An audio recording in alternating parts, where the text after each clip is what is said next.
Preparing. Setting it up. And we are live. Mr. Gracey shows. Hey. What's up? What's this? 68. Right. Yes. One away from the big one. This is the one where they blow us and we owe them one. Bobby, you're not involved in that. Sorry. When you say they, who are they? Oh, they are all over the place, man. Yes. They is one, and not plural, and it's female. This is not they as in like, pronouns, is it? Well, yeah. So all is right in the world, Chad. Oh, I mean, it's getting right, but I don't know if it's right yet. I mean, you still have, what do we have? About 23 days of this fucking chaos left of this asshole just sitting there, brain dead, fucking pardoning the worst fucking people you've ever seen. Yes. Sure. But that's not what I was talking about. I'll show you. This is key right here. Let's see if I could do it. Oh, what are we doing? All right. This is how you know the world is okay. Man's get package, budget steal, bulge, steal, snaff. So okay. Justin apparently has a small package. Oh no! Justin's bringing micro back. So if the world was fucked up, this guy would be that handsome. He could sing, dance, act, and he'd have a big dick. But no, right? It was like, fuck that. I'm taking it all and giving you a little one. Did you ever see that movie Bedazzled with Brendan Fraser and Elizabeth Hurley? I think so. I think it was called Bedazzled, but it was back in the 2000s when Brendan was pretty big. Elizabeth Hurley was the devil, and he made a deal with the devil. He got like 4 wishes or 3 wishes or whatever it was. Yes. And one of them, he wished to be famous, like a famous. I don't know if he said specifically basketball player. He would ask for something and not be very specific about it, and then the devil would make him into this fucked up shit. So she made him a basketball player, like a really successful basketball player. He's fucking tall, he's huge and fucking everything. But then at one point he looks down in his pants and he has a micro penis. So because all these chicks loved him and shit, but he had a small dick. Did he ever get the wish right to where he got everything he wanted? He eventually basically wishes for his old life. And then that was the right choice. That's hysterical. One of those kind of movies. It's funny. He became a Mexican drug lord, and one of them got assassinated, had money and power, and he was a Mexican drug lord. Damn, dog. It's a funny movie. Yeah, I remember seeing it, but I think I only saw it once, so it's not sticking fully. But Elizabeth Hurley was, my God, so gorgeous. Dude, she still looks good. Holy shit, man. She still looks amazing. God bless her, man. What does she do to I guess, work out, eat healthy? I don't know. She could be on the adrenochrome diet. Who knows? Yeah. Well, back to Timberlake, though. So he realized like what was going on, because the reason why that happened is he was it was a harness thing. So they pull him up and he's mirrors and shit. So he realized what's happening and that his shit is showing, and he's trying to like pull the shirt down over it. And that's fucking funny. Yeah, man.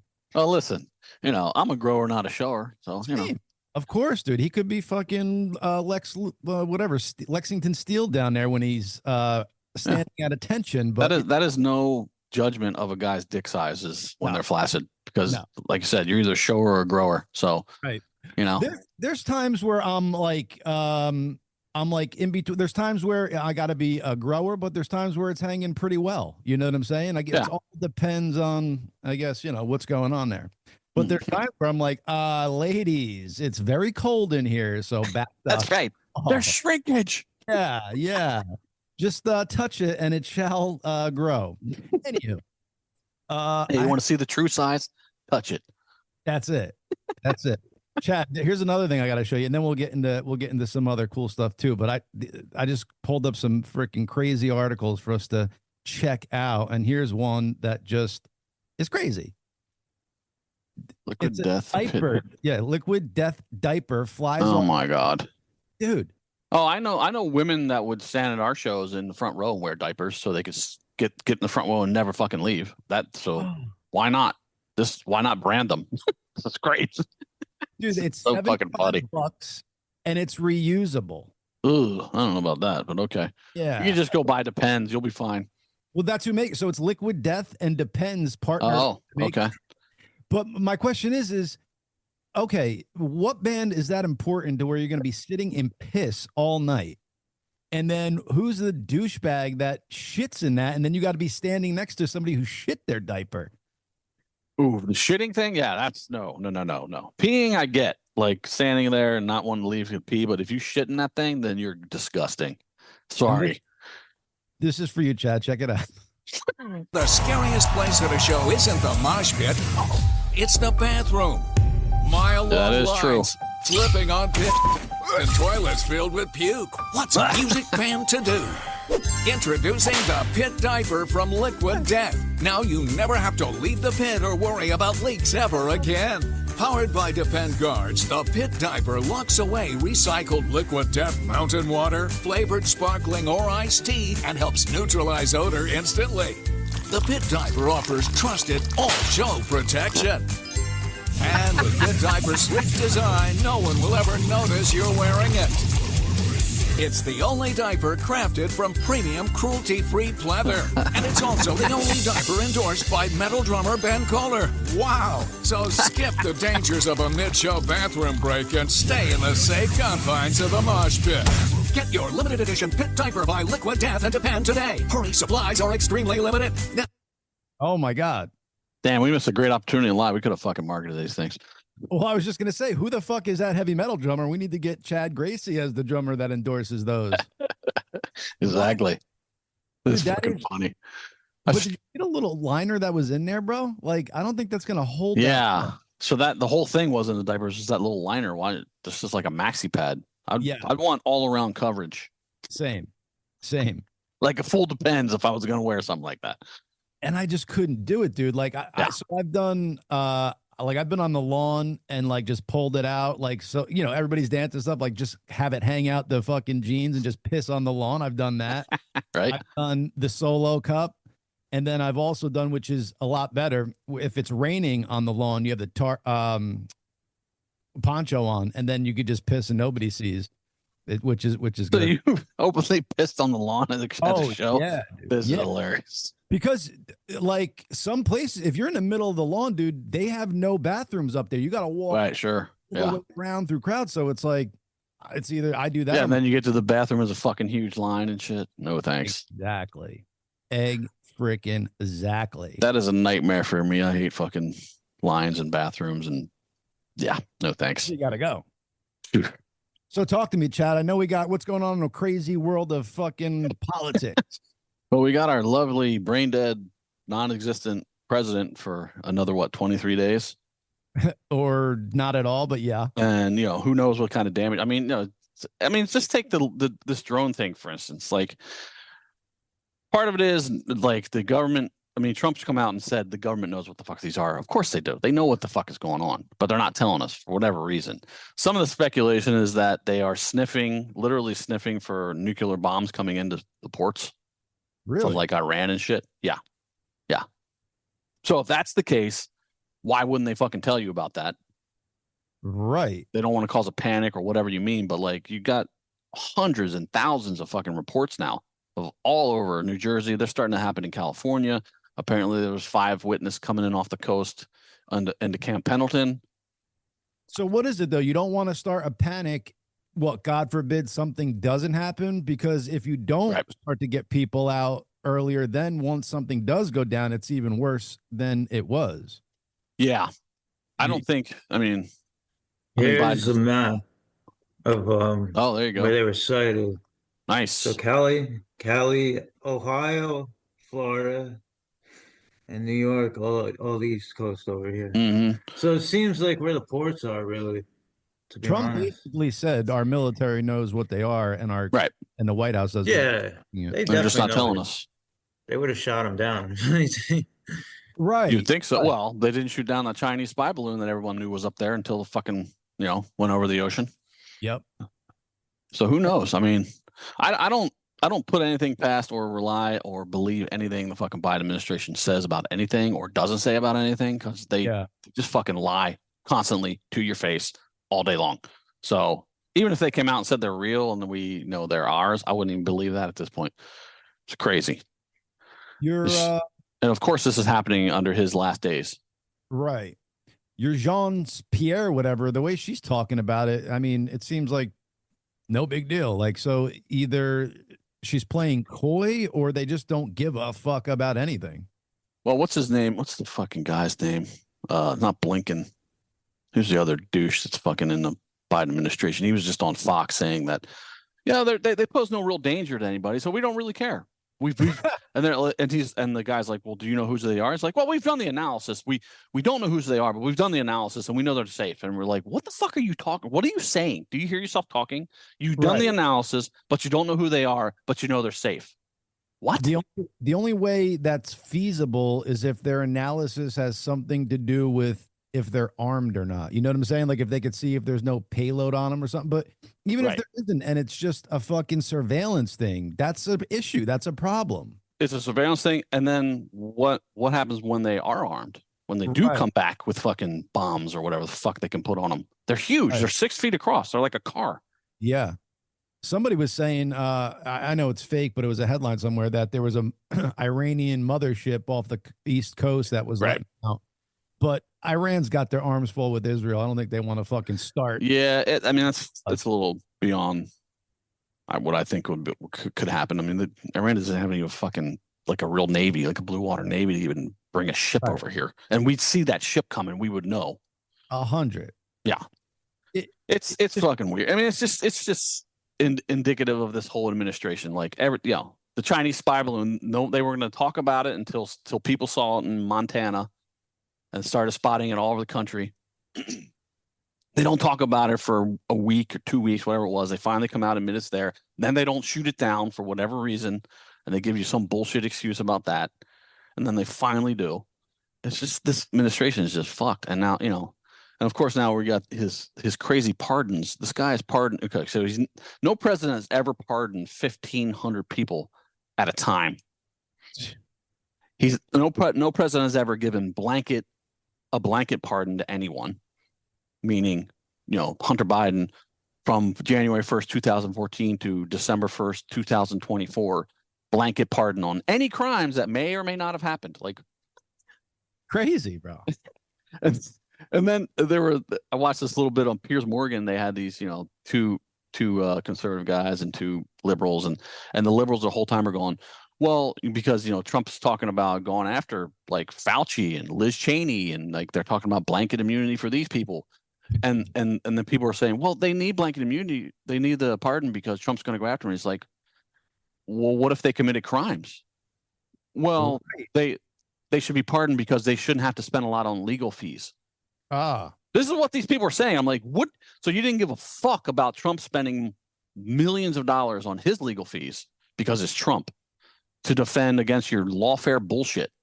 Crazy, bro. But you're worried about Liz Cheney having to afford lawyers because she's a fucking piece of shit. And actually, it's just come out that she was involved in witness tampering in J6 committee. So that is a criminal offense in the Congress. Was she doing? Like, what was Liz Cheney doing? Like, she just hated Trump. No, I understand, but like, who is she to be involved anyway? Is she some sort? Well, because they wanted to make it bipartisan, so it looks like it's bipartisan. That's what they wanted the committee. That's why that Eric Kinzinger fucking bullshit rhino asshole's on there too, and so is she. And they just wanted, they wanted the J6 committee to be more believable to the cultists that believe it. Right. So they had bipartisan. These are the same people that celebrate when Dick Cheney endorsed Kamala Harris. Yeah, but I mean, it's the same people. Is Liz Cheney some sort of representative besides Dick's wife? Like, is she? Well, she's his daughter, and she is congressman or congresswoman. Aha! So that's why she's involved. I thought it was his wife. I'm like, why is she involved with this? No, Liz Cheney is his daughter, and she is a congresswoman from. Well, she was. She got booted from Congress for. Well, she got thrown out when she lost her re-election. Oh. Gotcha. That was a couple of years ago. But the point is, she was on a committee. They had destroyed evidence, 30,000 pieces of evidence, and now she's being accused of witness tampering, which I'm sure she was. Yeah. All right. Well, we'll pick this back up a little bit later. for now, we are going to let in the one and only Tommy London. For those who don't know, he is a SiriusXM DJ. You could hear him on Hair Nation. What up, Tommy? Hey, what's going on?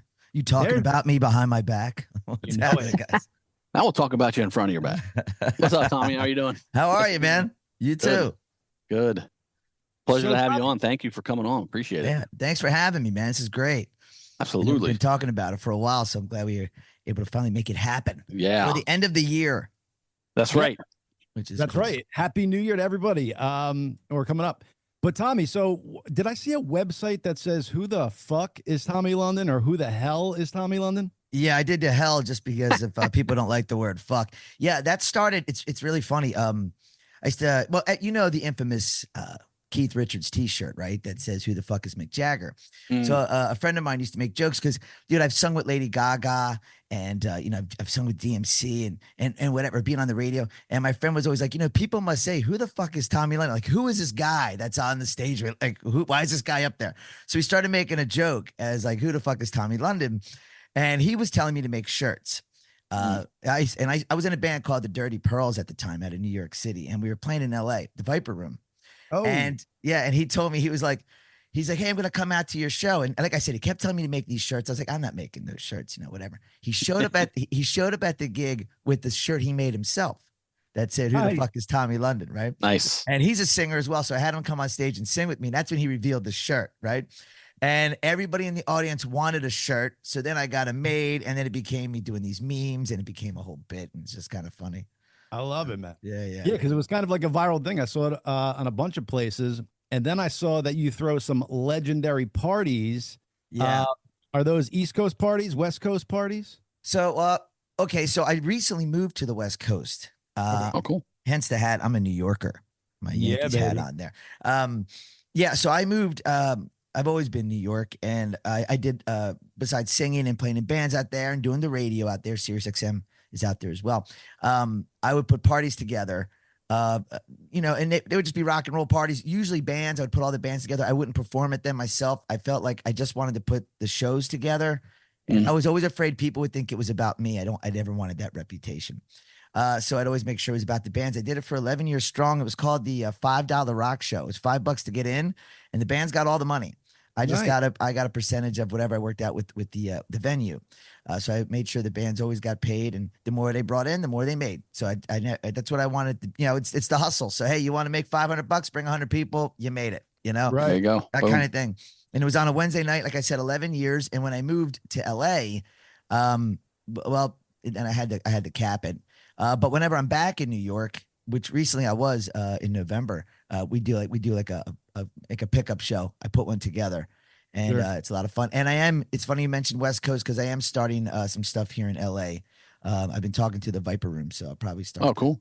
Well, hey, I'm in Orange County, so. Oh, for real? Send me an invite. Yeah, I'd love to come up. Hang out. Yeah, that'd be amazing. We'll love that. So I'll keep you posted for sure. Cool. I'm in Calabasas, and I still don't know my way around.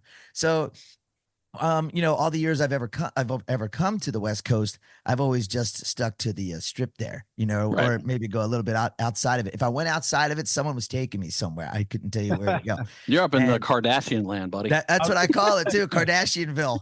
There you go. You're in good company. Yeah, right. You're at the new. Are you at the? Were you in the New York SiriusXM studios, and now you're in the LA studios? Well, that's a yes and no answer. I'll explain. So pre-pandemic, yes, I'd always have to go up to the New York studio. That's where I was at the time. And it's right across from a Radio City. That's where it's located. And then during the pandemic, we were all stuck in our homes. They sent us the software and stuff to do from the home. Oh, nice. And now, even though the doors are open, we are still able to do it from the home. And so it's a blessing. You know what's really cool about it? Wherever I may roam. So if I'm going to Vegas, I once went to the Bahamas with my girlfriend, and I just bring the laptop with me, and I can still working vacation, but it's a fun gig, so I'm not complaining. Right. Yeah. That's very cool. Yeah. Do you let the audience know that you're like recording or streaming or whatever they call it, broadcasting from like a different location and make it more exciting for them? Oh yeah, for sure. Yeah. Nice. Actually, last month, I guess it was around Thanksgiving. It wasn't on Thanksgiving, but around the week of Thanksgiving, I did a show from my mom's kitchen in Cool. in Pennsylvania. Yeah. While she's cooking in the background. That's Yeah, amazing. and having her chime in, she was funny because she'd be like, "Was that okay?" And we're like, "Yeah, that was great, Bob. Whatever you say is going to be a home run. It doesn't matter." Where in Pennsylvania is she? I'm from York. Oh yeah, okay. So you might know my hometown. A lot of people don't, but if you're from York, you might. Kennett Square. Do you I've know heard of Kennett? that. It's over Okay. near Philly, though, right? It's closer to Philly. Yeah, so Kennett Square is about 30, 40 minutes south of Philly, near Westchester, Pennsylvania. Probably Okay, near yeah. Westchester. Westchester's famous for the Jackass guys. A few of them are from there. Of course. Yes. And Kennett Square is famous for the mushroom. It's the mushroom capital of the world, but not Oh. those kind of mushrooms. Right. Oh, come Yeah, on. so you get excited there. The cooking kind. Yeah, portobellas and all that sort of stuff. Nice. Man, I'm telling you right now, they take the mushroom seriously in my hometown. So they used to have, not anymore. They used to have a Miss Mushroom contest. They still have a mushroom parade. They have a mushroom festival. They on New Year's Eve, you know how they drop the ball in Times Square? They drop a mushroom. It's huge. It's lit up. Perfect. It comes down. As a matter of fact, there's an old movie, Michael J. Fox called Doc Hollywood. Are you familiar with that movie at all? Do you remember? Yep. Do you remember that I remember movie? the title and I remember him being in that. Right. So Yeah. I saw The hot it blonde. randomly. I saw it in a theater. Okay. And he's like this Hollywood doctor who gets lost in a small town, Yes. right? Okay. Right. So when he is in the small town, they worship like the asparagus or something like that. I forget what it was. And everybody in the theater was laughing. And I'm like, fuck you. This is my life, man. This is like a reality. This And it was mushrooms is just something really different. funny Yeah. that this was a joke to all these people. And I'm like, I actually live in that town. You know, it was really hilarious. What made the mushrooms like so popular there? Like it is just that they grew good ones, or like what made it come about like that? I guess they had the best horse shit around. I don't know what's happening. That's what they grow the mushrooms in. you know? Yeah. So I don't, that's a great question. I don't know what made it there. Unless these people just started putting up the plants. What's interesting though, is my great uncle, he, many years ago, obviously he's my great uncle. He created this machine that made the horse manure easier for everyone to lay out the mushrooms, and he became a millionaire from this machine. Okay. And, yeah. Unfortunately, I wasn't in his will, but that was that. You know, cool story damn. nonetheless. Somehow it always works. Son of a that way. bitch. That son of a bitch. So Tommy, how did you end up becoming a DJ for Sirius? Is it something you always wanted to do? Like how Well, he did definitely has a DJ voice. for Yeah, sure. do I? For sure. I Someone think so. Yeah. Hey, I'll take it. I also have a face for radio as well, but Oh.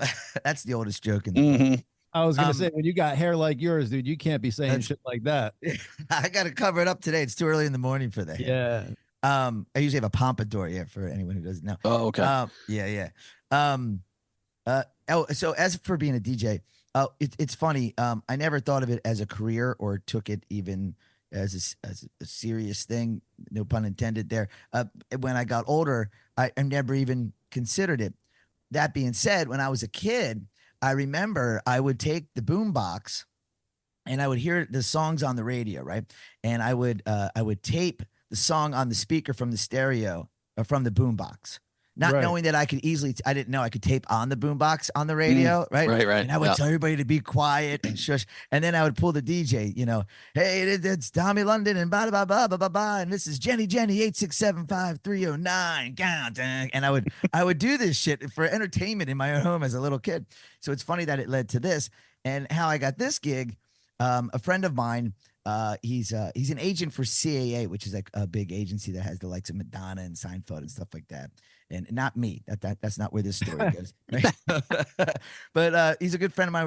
We were all in this room shooting the shit one day, and he was like, wow, you know all this stuff about all these bands. Like I can tell you their publishing names, and because I would read the booklets nonstop when I was a kid. Those were like my Bibles. You know what I'm talking about? Reading the album. Oh books. hell yeah. Are you like Matt Pinfield? Yeah, He it's like knows- that. He knows Like everything, dude. yeah, he knows everything. I'm not going to challenge him. I think he'd have me beat. He'd probably pull out a wild card. But he's an awesome guy. I hung out with him recently. Yeah. Matt's great. Yeah. And so my friend said, he goes, hey, you'd be great on SiriusXM. I said, yeah, it'd be a fun job. He was like, well, I can get you an interview with the president, Scott Greenstein. And I was like, oh, okay. But I've heard all this kind of thing before. And I'm like, Sure. yeah, okay, yeah, sure. It sounds good, man. 2 days later, he's a man of his word. I'm going in for this interview. And Scott said to me on the email, I'm not looking for anyone right now, but I would love to meet you. So I'm saying, I'm not even getting this gig. But you know what? Maybe I'll see Howard Stern. So I'll drop by the studio. So I go in for the meeting, and we hit it off. And I really felt a connection to him when we were talking about the music and stuff. And he said, hey, man, I don't really have too many people like you. I said, really? He goes, yeah, so I'm going to get you in. I'm going to put you in on the weekends. And now I'm on like 2-3 times a day. Yeah. So it's a lot. That's cool. So you never did terrestrial radio, just went right into satellite. Yeah. That's cool. Wow. Yeah, man. I've been there. It'll be my 6-year anniversary in January. Yeah, I'm sure there's lots of terrestrial DJs who are like, this motherfucker. Yeah, I bet they are, dude. I feel like, I'm sorry, But you know what? Yeah.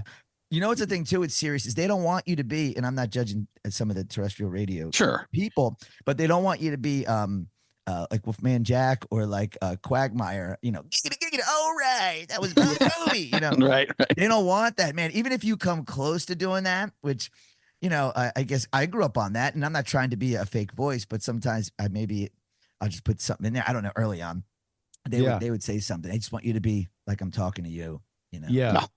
So, you got the voice, the natural voice, so you don't need to. Hey, coming at you. Hey, coming at you. Us in Sirius all the time. So all the DJs are kind of like you said, they just kind of talk to you. It's not like, hey, up next is blah blah blah. Okay. Number 1 with a bullet. Though when we do countdown shows every now and then, usually on holiday weekends, and when I'm part of some of those, which is mostly on Classic Rewind, we'll do a lot of those. Okay. And I always say, today I'm going to channel my inner Casey Kasem, so then I can get away with it. Like I'll do that, Yeah. So it's fun. Bring them in on it. Let them know. Yeah. I tell you what, I remember as a kid listening to Casey Kasem. Oh, hell yeah. Right. And I'll never forget this. Coming at you. And yeah. Well, he actually taught me something that I do to this day. And when I was a kid, we would go to church on Sundays and we would listen to Casey Kasem on the way. And he would have America's Top 40. That was his big show. Yeah. And then he would, now, unlike now with the SiriusXM, you could go back on the app and re-listen to the show or listen to anything. That's not how it was. If you missed it, you missed it, Right. And you'd be like, what was number 4? That was it. So he would do stuff like, coming up, I have a band, that they wear their makeup. So let's say it's Kiss. And one of them was seen without the makeup on or whatever. And I'm like, oh my God, I got to find out who this band is. I got to find out who it was. They didn't have the makeup on, but we have to go in the church, And I was like, Mom, we can't go in yet. I got to hear the answer to this trivia, or I got to hear what song he's talking about. What's the number 1 song or whatever it is, that was coming up after this. And it was a big argument. And of course, my mom would win and God, and I'd have to go to church. Right. But I took that element of what he did. I love to tease the listener with sometimes, of course, talk about the song coming up, but to tease about the song that's coming up after it, And I do that so to keep them in the car or whatever. And whenever I go to festivals and I meet a lot of the listeners, they tell me that to go, fuck you, man. I was sitting in my driveway for 5 minutes because I had to find out who was, who was the, whatever, who won the Academy Award or whatever. Right. You're like mission accomplished. Yeah. It's like, yeah. Perfect. Gotcha. Now I have a question, because how do you DJs do the talk ups? Like, is there do you just know the song and when it's coming in, or is there a countdown to where you could stop it like right as the vocal starts? Because I'm always like fucking impressed by that. No, yeah. Well, I can like do it a little bit ahead, and then I can chop it up. Oh, okay. So it's not like live. It's like Gotcha. It's a little bit ahead of the minutes, and then I can get right there in the right part of the fade out. I always like to come in on the pulse of the song, because I feel if you're doing if you're doing something, if you're doing like a fun joke or something, if you want that punchline to hit right on when the pulse starts, you know what I mean, right. of the song. Yeah, and it also impacts the joke. A lot of people don't realize that, but you don't realize it listening. It's like and then bam,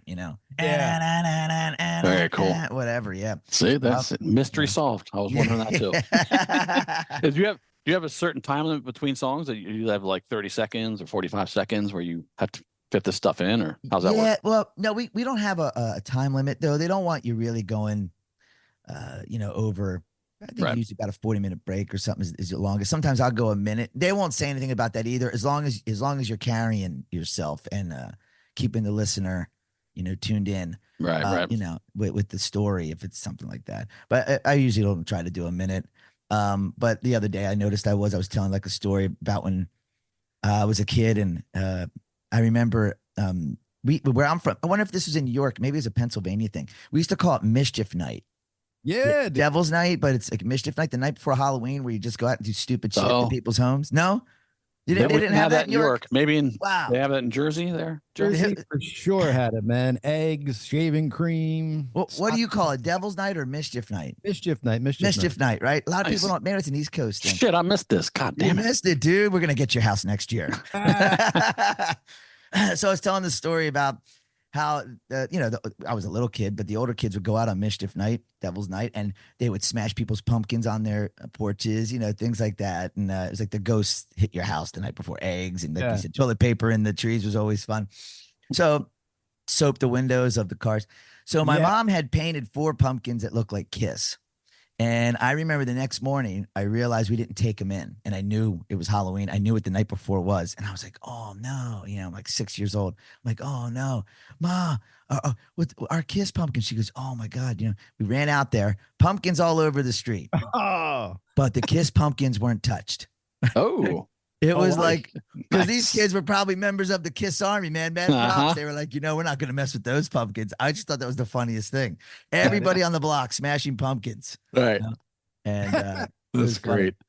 I thought you, when you said everybody on the block smashing pumpkins, I thought you were going to bring up the band. Billy Corgan. He's out there. That's how he got the name. He was out there smashing all the pumpkins on my block, except in New York. He stayed away from York. Not New York. We missed Devil's Night somehow. God damn it. You should bring that back to York there. Yeah, I'll do it. As a 53-year-old man, I'll just start doing arrested. What are you doing? I'm smashing your pumpkins. It's Devil's Night. Fuck you. Come on. They're letting wrong with you? You don't know about this holiday? They're letting people rob stores. Chad Gracey gets arrested for smashing pumpkins. Tommy, with your the playlist that you do for your show, are you picking out these songs, or is it something that like Sirius says, like here's it is, and then you do comments over it, or are you actually picking out? It's a little bit of both. They'll have some already in there, and then of course I pick some too. Yeah. So and it's only a vast. Some people like the listener write us, go, why aren't you playing this? Why aren't you playing that? Well, I can only play with the cards I'm dealt. Right. So, why don't you play some Aerosmith? They don't consider Aerosmith a hair band. You might. We could have a good argument about it. The 80s era. You can even say Van Halen was a hair band. We don't play them on there. Excuse me. Play David Lee Roth, but not Van Halen. And yeah, it could be a good argument, but I don't make those decisions. I just press play, so, things like that. I could see Aerosmith not being a hair band, but Van Halen seems to me like the very definition of hair band. Yeah, it's a really fine line, I guess, because, well, you know what it is? You're right, because David Lee Roth influenced that look. I mean, Motley Crue probably wouldn't look the way they did in terms of a lot of those bands with a blonde singer and and the whole formula. And Dave being the flamboyant front man and being witty and that whole thing. It's just weird. Like it's just. Yeah, they put Dave Lee Roth in there because I guess they're giving him a nod to the fact that he did that, but they don't put Van Halen in there or Van Hagar for that matter, which was actually going strong when that hair band thing really was hitting there in after 85. So yeah, it's just I don't know. And what's interesting to me too is all those bands, Skid Row or Guns N' Roses, early on, they all toured with Aerosmith. So how do you? Does that mean Aerosmith isn't? Right. Yeah. It's very interesting. So yeah, it's just weird. But you mentioned earlier when was Scott Greenstein the president of so you said that you were going to go there. He wasn't hiring, but you were like, fuck it, I'll go. Maybe I'll get to see Howard Stern. Did you ever see Howard Stern at the studios? Not that day, but I did later on when I was working there. He has his own wing. Oh yeah. It's awesome. He has his own wing there in New York. And I saw him one day when he was leaving. I was just there at the right time, I guess. And he's very, very sweet, very nice. He waves at everyone. And if you stop them, I wasn't around close enough to stop and talk to him. I don't even know if I would have done that. Yeah. If you worked there. Yeah. If you maybe were a fist bump. maybe fist bump him or something, but I wouldn't have stopped him talk. And I think everyone feels that way, you know. And but he's always smiling and waving at everyone, and he's really sweet. I have spoken to the staff like Baba Booey. I would talk to him all the time when I saw that Gary Dell'Abate and Richard and Sal and you're his so cronies. Funny. You said Gary Dell'Abate. Yeah, Gary Dell'Abate.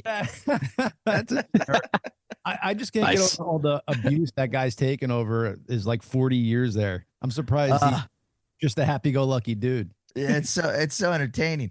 You know, I think, you know, maybe at this point it's just a bit, but maybe early on it was some, you know, real stuff. Like, what are you doing, Gary? You know? Right. Oh yeah. And then when he starts going off on one of the staff guys, he just stays on it for like, you're just like, okay, they've had enough. Thanks. And he just keeps railing on him. It's fucking crazy, man. I remember. Do you remember when you first discovered Howard Stern? Do you remember when you first heard him? Yeah, he was on a DC show on a DC station back in late 80s, early 90s. He was in DC, and we could pick him up in York or drive down. When I say I mean the guys in the band, like Chad, the guitar player, and I would drive down to his dad who lived in Hagerstown, and we could pick up Howard Stern on DC 101, I think it was. Back then. Wow. That's how I first heard about him, yeah. That's before he was syndicated then. Yes. You were picking him up on the DC. What about you, bro? Do you remember when you first 96, because I mean, maybe earlier, but my father I went to like a private high school, which was like 40 minutes away from my town. And my father used to drive me there. And he used to listen to Howard Stern. And that's like when I first remember like listening to him and getting into him. And that was like 96. So from then on, I've been an avid fan. Yeah. You guys probably will remember this since you're from the East Coast and PA and Jersey. There was a DJ who we would listen to every morning on our way to school, John DeBella. It was the Morning Zoo on WMMR 93.3. I don't know if that rings any bells. I know MMR very well, but John DeBella was the morning guy. He was the king, right? We would tune in every morning. And my buddy, I wasn't old enough to drive yet, but my friend had turned 16 before me. And we were in the car one day, we're going to school, and we would always listen to DeBella. Right. And MMR. That was the man. Yep. He was the man. It's just what you did, you know? And he says, hey man, have you heard this new guy, Howard Stern? I said, nah, who's that? Like, who cares about that guy? Right. He goes, you got to hear this show. And he goes to 94 YSP, which is Philly. Mm-hmm. This was probably his first syndicated show out of after DC or New York or whatever. And man, this guy's just going to town on DeBella, just ripping them, non-stop ripping this DJ. So I couldn't stop listening. I was like, oh my God, listen to him. You know, he's saying this about DeBella. And I didn't give a shit. Like, I wasn't like, oh, you know, don't talk that way about my DJ. I was like, holy shit, this guy. It was like the Joker to the Batman, you know? Yeah. And I couldn't stop listening. I didn't even want to go into school that day. And every morning I couldn't wait. We would listen to, and every morning he was just ripping into DeBella to the point where he beat him in the ratings, and he did his notorious had a funeral for the guy. Yes. A funeral. Oh my gosh. He rented out the block around where the MMR studio was, and he did a legit funeral, like with the dummy DeBella in the casket. And they apparently, from what I understand, they're all looking out the windows, everyone at the station, seeing it because he beat him in the ratings. You know, so Howard Stern's funeral. Oh man. Shit, man, there ain't been nothing like that. I don't know if we'll ever see another Howard Stern. No. You know? Nah, I don't think so either. Nah. What he did for the landscape of radio, what he did, like that's just a brilliant marketing move to go into somebody's market and rip them nonstop. Yeah, the audience, like, and that was a lot of people back in the day. They would say like, we hate Howard Stern. They're like, well, why do you listen? And they're like, well, we have to hear what he says next. Right. That I remember that was in the movie. Yeah, that was great. And the people who like them, well, why do you listen? Because I want to hear what he has to say next. So even if you hate him or not, he's like keeping you stuck in your car trying to figure out what the fuck he's going to say. You know, you got to think about the energy he had to put into that, because you can't lose. Because if you're going to go out there and talk shit on someone else and say that you're better and whatever he's saying, you have to keep at that every minute of the day to make sure you win. Because if you don't win, then you look like the jackass, but he would always win. You know? Yeah, that's true. Doing an amazing radio show. Yeah. It's insane. Like to wake up at whatever time, 4 or 5 o'clock in the morning, start the show at 6, and then go film your movie afterward. There's like, what the fuck was he doing? Yeah, man. He was at it, right? And writing his books and all that stuff. Doing the TV show. Yeah. He used to do back in the day. That was awesome, dude. The TV show. Now you got the SiriusXM app, which is kind of cool, but It's not like that Channel 9 show or whatever, but it's still Channel 9 show is ridiculous. Ridiculous. They film your broadcast, or is it just audio? It's just audio. We'll film interviews sometimes. You know, if it's a big interview. I filmed the last interview I really did was Bon Jovi. Oh wow. Yeah, that was really cool. Those guys are great, and they filmed that one, of course. And and that was the first time. Well, I've interviewed John 3 times. That was the first time with the whole band. Nice. When they had the new record, and man, he's a really cool guy. They're all great guys. It was a lot of fun. That was for his channel. He's got his own channel. Of course he does. Bon Jovi. Of course. Radio, Why wouldn't he? Yeah. Why wouldn't he? Right? Yeah, why wouldn't he? Yeah, we toured with Bon Jovi. We opened for Bon Jovi in Europe back in 2004 or 5, somewhere in there. Of course, they're doing all the mega stadiums, so that was cool. I know, right? It was fun. It was super nice. We were super late to one of the shows because we got stuck in traffic, and they held the stage for us. And no way! Yeah, it was super nice group of guys. That's awesome. Cool. Yeah. You know what he's been doing? Well, he hasn't toured in a bit because he's been having those complications with his voice. Hopefully, he'll get that fixed up and hit the road again. But the last few tours they did, the opening act, he would have a local band open the show, which I thought was pretty amazing, man. Can you imagine cool. You're a New York band, you're playing the Garden. You're usually playing some small club on Tuesday, and on Friday night you're playing the Garden with Bon Jovi. That would be wild. Cool. Yeah, that's pretty cool. Your life changes that night. You know? It's like a lot of pressure too. You're like, we gotta do good. We gotta do good. Yeah. What are we gonna do in all this stage room? Yeah, exactly. How do I cover all this? It's fucking like a table size stage. Yeah. Mm-hmm. Oh my God. Yeah, that's got to be wild to go from playing like 200 people, maybe 500 people, to fucking 20-something thousand. Yeah, it must be insane. And you know what's funny was when I saw the show where he had, it was at the Garden where he had a local band open. Man, it was like a sold out show for the opening act. You know how it goes. Usually, sometimes you don't go in, especially if you don't think anyone's playing at all, because the ticket probably didn't have anybody listed on there because it was every day or whatever was different. Maybe that's, you know what, now that I say this out loud, maybe that's why they were there on time. If the ticket said 7:00 and there's no opener listed, you're probably assuming he's hitting at 7:30. So that's right. Yeah. Right. Wow. That's probably what they did. That's pretty good for the opener. Absolutely. It's better than having, local band on at 6, doors at 7, local band on at 6. Exactly. 3 people. Exactly. I did a gig once with opening for Boston. Okay. So when I said I was in this band called the Dirty Pearls, and we opened for them, Coney Island. I think they still have this theater. It's an outdoor theater. And so we're playing with Boston. And it was, man, it was such bullshit, to be honest. All of a sudden, we're told what's the guy's name? The lead singer of not the lead singer, the guitar player from Boston. I should know this. Look it up. Yeah. Anyway, so it's his band. What the hell's his name? Isn't it Tom something? Anyway, so he's got this whole setup, right? And we're told, like, we can't look at the guy, we can't touch the stuff. I don't want to touch his stuff anyway, and I don't need to look at anybody but the audience, right? It was just this whole ridiculous thing. And then we were told, okay, we're supposed to go on at 7:30. Now we're on at 7:15. Then we're on at 7. Now we're told, it was insane. I even turned to the guy and I was like, what are you going to do? Put us on before the doors open? Like, this is getting ridiculous, Now the reason we're on the bill is because we would pack the rooms in New York, and we would sell out, like, the Bowery Bar. And we were good for 600, 700 people. So, no, that's not the name. I see the name there. It's not him. The guy. This is Tom Schultz. That's who it is. Tom Schultz. Yeah, Tom Schultz. Yeah. So, hey, I don't mean to talk shit on the guy, but I'm going to talk shit on the guy. It was ridiculous. We weren't allowed. We weren't allowed to look at him, and we couldn't touch his stuff. Fucking stupid. Yeah. We weren't going to touch his stuff anyway. We're not some knucklehead kids, and it's okay to say, "Hey, can you guys watch it?" But they didn't say it like that. They made it out like we were fucking assholes. And and the reason we're on the bill is to help you sell the tickets, because we were the hometown heroes. So, like, so you're going to put us on before? Like, this is ridiculous. Before the doors open. Anyhow, we went on right when the doors opened, which was also bullshit. Yeah. We had so many people coming out. Yeah. So after the show, I was just like, ugh, I had a bad taste with Boston, even though I do like that first record. So as we were leaving, I'm drunk after their show. I'm loaded and I'm walking out, and they're in their green room there. And I poked my head in the green room and I said, so, hey, where are you guys from?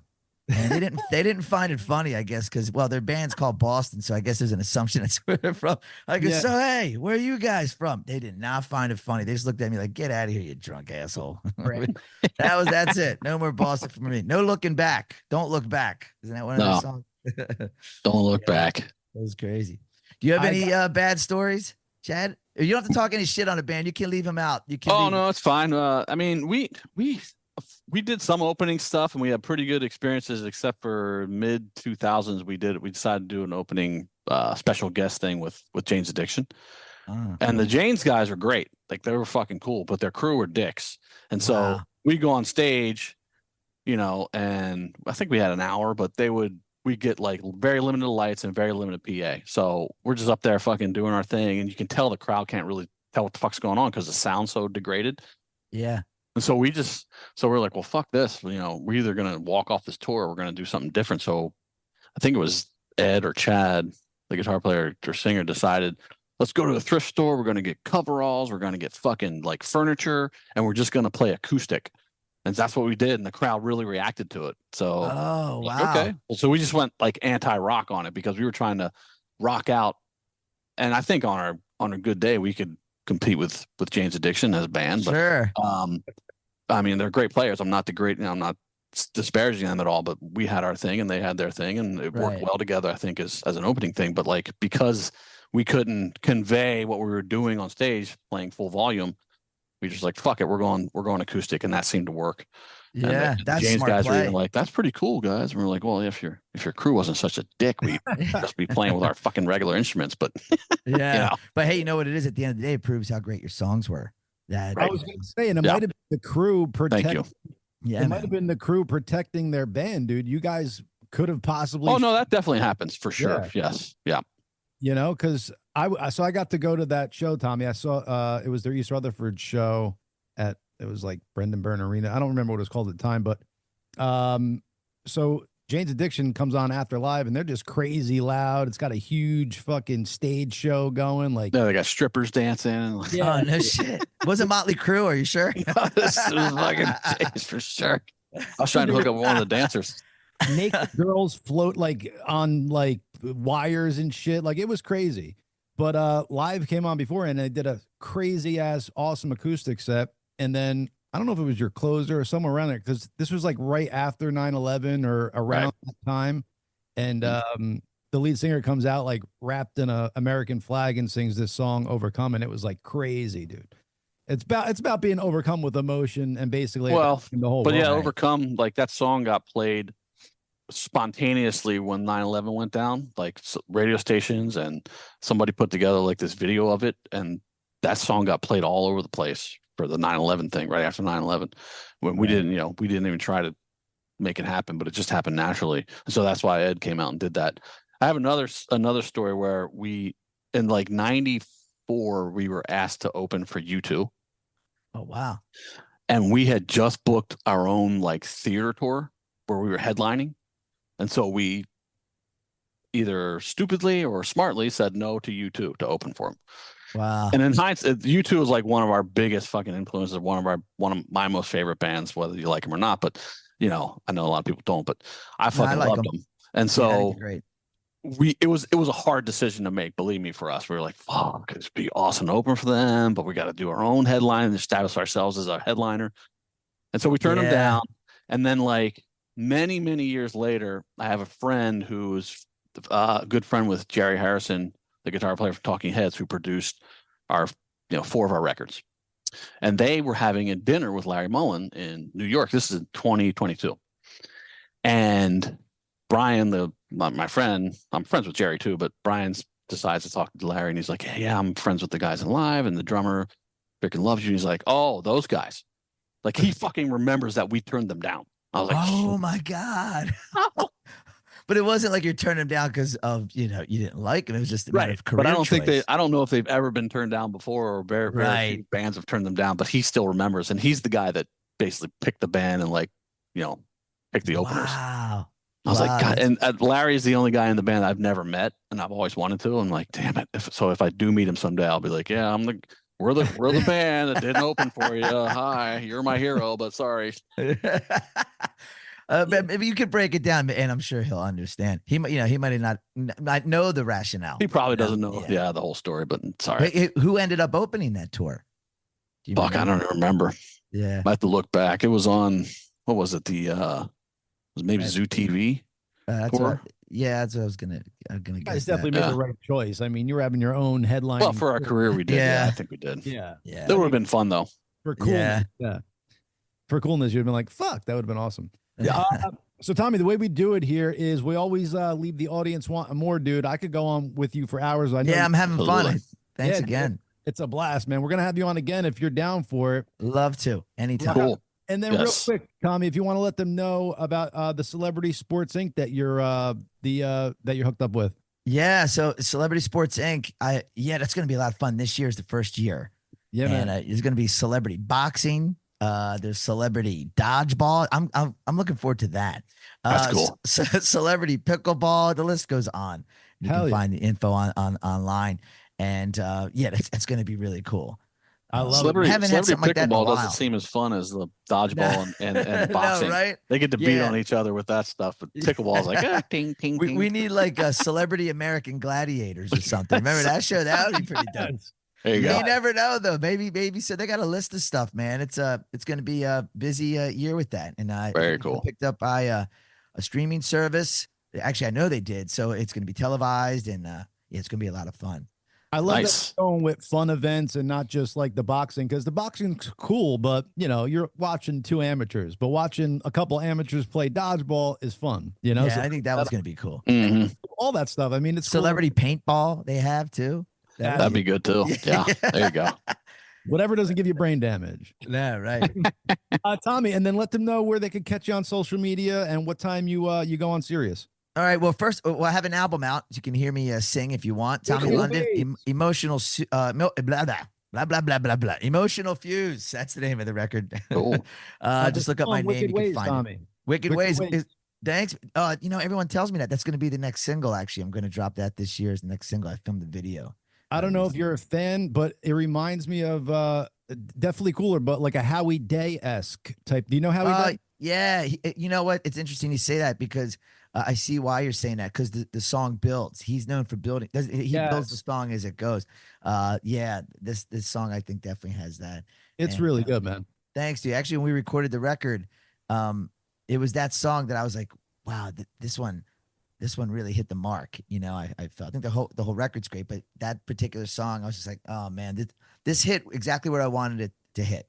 Very cool. I was like, wow, I achieved it. So, thank you. So, Emotional Fuse is the record, Wicked Ways next single. And as for hearing me press play on the Hair Waves, Hair Nation, Sunday through Fridays at 6 p.m. East. I'm on Classic Rewind on Saturday nights at 6 p.m. East, and then Ozzy's Boneyard in the mornings and weekday afternoons. Very cool. Nice. Yeah. And then some social medias if you want, Tommy. Oh yeah, Instagram. You can is always the best, official Tommy London, and just look up Tommy London. You can find me on the rest. Dude, cool. Thank you so much, man. Tommy, we're definitely gonna have you on again, man. You were I'd love to. Thank you, Tommy. Really appreciate it. Awesome. Great to meet you guys and hang with you is awesome. Yeah, and Chad, I'll let you know when I get stuff going in LA. We'd love for you Please to come do. out. Yeah, I unfortunately I hadn't been following you before. I just followed you on Instagram. So all right, I will follow you back. It's official. Sweet. We'll DM each other. We'll figure something out. I'd love to get together. Good. Be cool. All right, man. Thanks, Take care, Tommy. you guys. Happy holidays. Right back at you. You too. Thank you. And only Tommy London. That guy was fun, man. Got a lot It was awesome. That was great. Fun. We're keeping the show a little bit short today. Chad's got some things to do afterwards that are pressing. He's getting his fifth ball implanted. Yeah, I'm having the two balls they took out put back in, so I'll have 4 again. It's awesome. Yes. Just kidding. You could come on for Bobby's World, but I do want to show this real quick. What's up, I fellas? got 6 minutes. Yeah, 6 minutes. Sorry. Do you see this? Here's why you queef during sex. Don't be embarrassed. It's normal. Perfect. I was reading this, and yes, queefing during sex is normal, but look at this. Queefing, as anyone with a vagina will tell you, can happen at some inopportune times while you're having sex, in the middle of a yoga class, or during a gynecological visit. Yeah.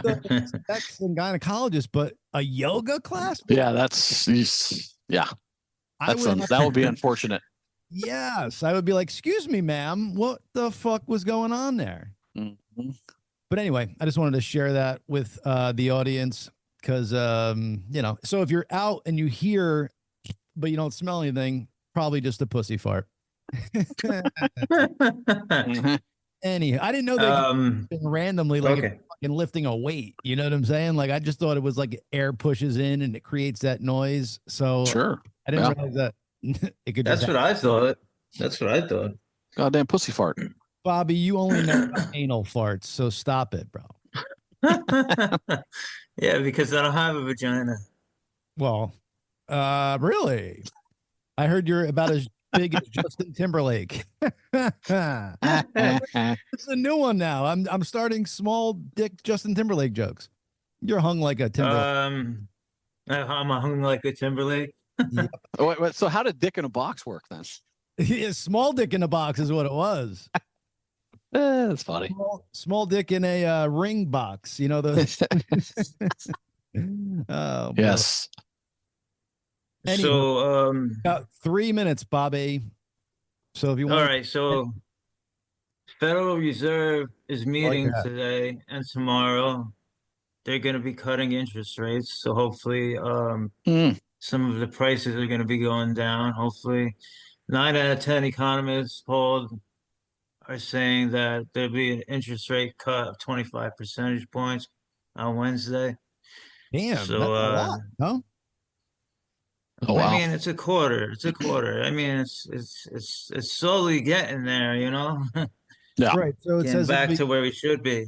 It's going to go from 4.5 to 4.25. Okay. Down from its target range of. Oh, so it's going to be in the range of 4.25 to 4.5. Right now, it's in the range of 4.5 to 4.75. So if it stays in 4.5, it didn't do anything. Pretty much, no. That's funny. But it says it's the third consecutive rate cut this year, so that's a good thing. Right. Yeah. Yeah. We'll see. Also, yeah, go. Didn't the who's the head of the Federal Reserve? He said he's not gonna. Powell. Yeah, he's not gonna step down or whatever. If Trump asks him to, he's gonna stay on. It's like, okay, well, shut up. Colin Powell, the guy who lied. No, Jerome Powell. Oh, I'm like that guy. Yeah, he'll step down if Trump says. Well, he's already said he won't. Trump. But yeah, we'll see what happens. Because Trump doesn't, he can't that's not an appointed position. He could from the president. He could try to assassinate him like they did to him. Because the Federal Reserve is a private corporation. So I just read some, I don't know if I saved it, but supposedly they're going after some like school shooter or something to like look into his background. I'm like, can you guys look into fucking the people who tried to shoot Trump's background? Oh, like, yeah, they don't care about that. Yep. Of course not.